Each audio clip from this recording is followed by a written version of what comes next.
छोटी सी आयत, बड़े बड़े मज़ामीन पोशीदा। इरशाद फरमाइए, कुछ सवालात मैंने उठाने की कोशिश की। अल्लाह ताला मुखातबत फरमा रहा है वजह वजूद कायनात मोहम्मद मुस्तफ़ा अहमद मुश्तबा सल्लल्लाहु अलैहि वसल्लम से।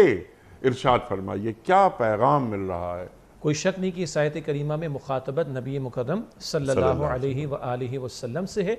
और एक पस मंज़र में आपने बयान फरमाया कि आप सल्लल्लाहु अलैहि वसल्लम की ख्वाहिश थी कि जो लोग भी आपके दरमियान, आपके दाएं बाएं, घर में हैं, पड़ोस में हैं, रिश्तेदारों में हैं, मोहल्ले में हैं, बस्ती में हैं, उन सब तक अल्लाह का पैगाम पहुँचे और वो अल्लाह का पैगाम कबूल करे। जैसे कि बुखारी शरीफ की हदीस है, अल्लाह के रसूल अलैहिस्सलाम का मामला है कि लोगों, तुम्हारा हाल है कि तुम जहन्नम की आग के गड़े में गिरा चाहते हो और मैं तुम्हें कमर से पकड़कर खींचकर बचाने की कोशिश कर रहा हूँ। तो पैगंबर की तो ख्वाहिश ही होती है कि तमाम लोग अल्लाह का पैगाम कबूल करें, हिदायत की राह पर आएँ और अपने आप को अल्लाह और उसके रसूल अलैहिस्सलाम के हुक्म के ताबे लेकर चलें ताकि अपनी असल ज़िंदगी आखिरत को संवार सकें।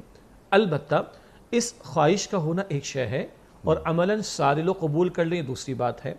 चुनांचे यहाँ जहन में रहे, मुखातबत सिर्फ हुजूर से तो है सल्लल्लाहु अलैहि वसल्लम, मगर ये चाहत हुजूर के सहाबा की भी तो होगी रज़ी अल्लाह तआला अन्हुम अजमईन।